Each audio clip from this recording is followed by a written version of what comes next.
नमस्कार दोस्तों, स्वागत है आप सभी का। दोस्तों, योगा करते हुए आपकी जो स्पाइन है वो एकदम सीधी होनी चाहिए या फिर घुमावदार होनी चाहिए। इस वीडियो में मैं इसी बात पे चर्चा करने वाला हूँ, तो बने रहिए वीडियो के अंत तक, क्योंकि इसमें आपको कुछ ना कुछ सीखने को ज़रूर मिलेगा। दोस्तों, जब भी आप योगा करते हैं तो आपका जो टीचर है वो आपको यही सुझाव देता है कि आप जब भी आगे झुकने वाले आसन करेंगे तो उसमें जो आपका मेरुदंड है, आपकी जो स्पाइन है वो एकदम स्ट्रेट होनी चाहिए, सीधी होनी चाहिए, यानी कि उसमें इस तरह का घुमाव नहीं होना चाहिए। और जब भी विद्यार्थी इस तरह की गलतियां करते हैं, यानी कि वो अपनी जो स्पाइन है, अपना मेरुदंड है, उसको जब भी सीधा नहीं रखते हैं, उसमें एक घुमाव सा आ जाता है, तो टीचर उसको सीधा करने के लिए कोशिश करता है और बार बार यही याद दिलाता है कि आप अपनी कमर को सीधा रखिए, यानी कि अपना जो मेरुदंड है, अपनी जो स्पाइन है, उसको सीधा रखिए। तो क्या कमर का घुमाव होना या जो आपकी स्पाइन है उसमें घुमाव होना वो गलत है?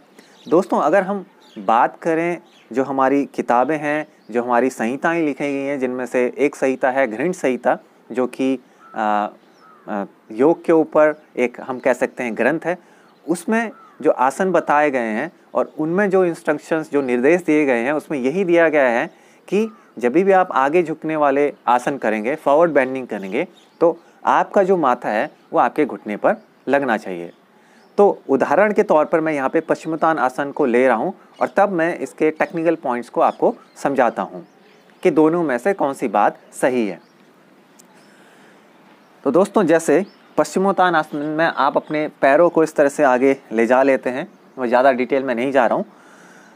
तो जब आप अपने माथे को घुटने से लगाने की कोशिश करेंगे तो होगा क्या कि आपका जो मेरुदंड है, आपका जो स्पाइन है, उसमें एक घुमाव आ जाएगा। जब इस तरह से आपका जो स्पाइन है, आपका जो मेरुदंड है, उसमें घुमाव बनता है, तो ये बोला जाता है कि इससे जो अलाइनमेंट है आपका मेरुदंड का वो बिगड़ जाएगा।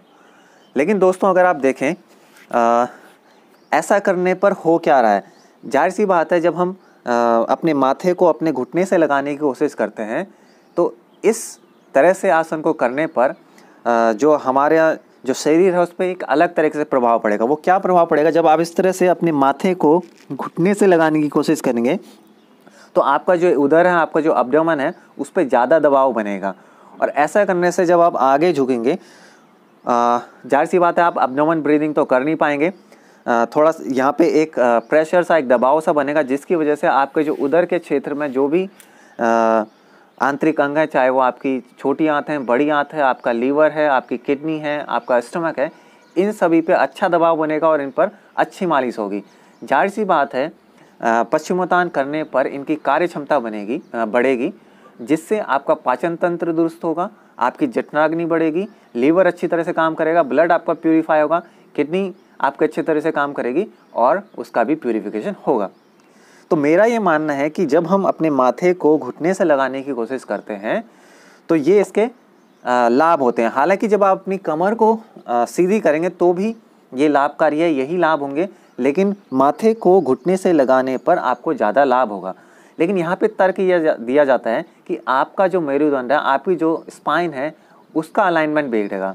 लेकिन दोस्तों, थोड़ा सा अगर हम शरीर क्रिया विज्ञान यानी कि योगा एनाटॉमी एंड फिजियोलॉजी पे की तरफ देखें तो हमारी जो ये स्पाइन है, इन स्पाइन में का जो स्ट्रक्चर, ये टोटल 26 अलग अलग हड्डियां होती हैं, जिन्हें हम वर्टिब्रे बोलते हैं, और उनके बीच में एक डिस्क रहती है जो कि हमारी स्पाइन को एक कुशनिंग इफेक्ट देती है, यानी कि जो ये हमारी स्पाइन है वो सेफ रहे। लेकिन जब हम इस तरह से फॉरवर्ड बेंडिंग करते हैं, यानी कि अपने माथे को घुटने से लगाने की कोशिश करते हैं, तो इन डिस्क पर दबाव बनता है। तो यहाँ पे ये भी तर्क दिया जाता है कि उन डिस्क पर ज़्यादा दबाव बनेगा और वो डैमेज हो सकते हैं। लेकिन मैं ऐसा नहीं मानता, क्योंकि ये एक कंट्रोल्ड जो है आप दबाव वहाँ पे डाल रहे हैं, जो कि हमारी जो इंटरवर्टिब्रल डिस्क है, जो कि स्पाइन यानी कि मेरुदंड की में रहती है, वर्टिब्रे के बीच में रहती है, उन पर एक कंट्रोल्ड प्रेशर बनेगा जो कि उनकी हेल्थ को सुधारेगा। अगर मैं अपने तर्क को और मजबूत करूं, जब हम बैकवर्ड बेंडिंग करते हैं, यानी कि भुजंगासना या फिर हम जो हमारा धनुरासना है, या और जो भी हम बैकवर्ड बेंडिंग करते हैं, तो उसमें भी तो इस तरह से कर्व वाला शेप आ रहा है, तब तो हम ये नहीं बोल रहे हैं कि अलाइनमेंट बिगड़ेगा। और हम ये बोलते हैं कि ये जो बैकवर्ड बेंडिंग वाले आसन होते हैं वो हमारी डिस्क की हेल्थ के लिए अच्छे होते हैं वो हमारी जो इंटरवर्टिब्रल डिस्क है उसको मजबूत बनाते हैं।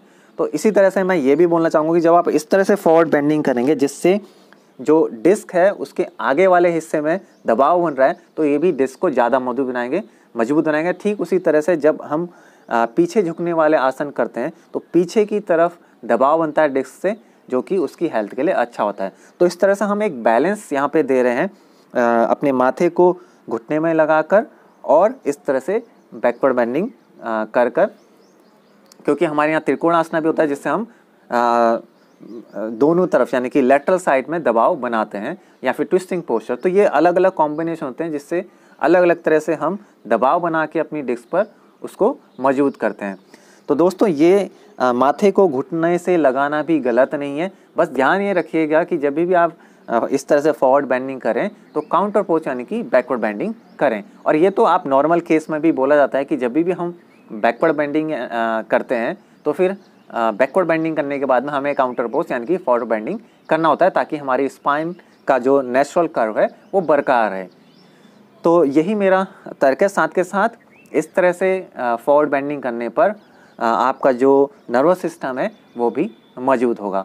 तो मेरी नज़र में माथे को घुटने से लगाने में कोई भी समस्या नहीं है। बस हाँ, अगर आप नए विद्यार्थी हैं, नए लर्नर हैं, तो एकदम से ज़्यादा दबाव मत डालिएगा। ये एक छोटा सा सुझाव है। ये तो वैसे भी बोला जाता है जब भी कोई नया विद्यार्थी होता है तो उसे ज़्यादा पावर यूज़ नहीं करनी होती है, अन्यथा उसको नुकसान हो सकता है। दोस्तों आप इसके बारे में क्या सोचते हैं या आपका कोई और विचार है तो मुझे कमेंट करके ज़रूर बताइए। अगर आपको लगता है कि मैंने जो ये आपको इन्फॉर्मेशन दिया ये गलत है, इसमें कुछ ना कुछ खामियां हैं, तो आप कमेंट में ज़रूर कीजिए। या आपके नॉलेज में जो डॉक्टर्स हैं, क्योंकि उन्हें शरीर का काफ़ी अच्छा नॉलेज रहता है, तो आप उन्हें ये वीडियो ज़रूर भेजिए और उनसे सुझाव लीजिए कि क्या इस वीडियो में जो बात बोली गई है वो गलत है कि सही है। अगर मुझे ज़्यादा से ज़्यादा कमेंट इस वीडियो में आएंगे तो फिर उसके बेस पर मैं एक नया वीडियो बनाऊंगा कि जो मैंने इस वीडियो में बात रखी थी या आपने जो तर्क रखा है उसमें कितना दम है। उम्मीद करता हूँ ये वीडियो आपको पसंद आया होगा और इससे आपको कुछ ना कुछ सीखने में मदद मिली होगी और जो आपके दिमाग में कन्फ्यूज़न होंगे वो भी निकले होंगे। वीडियो देखने के लिए धन्यवाद। मिलते हैं अगले वीडियो पर। Good bye.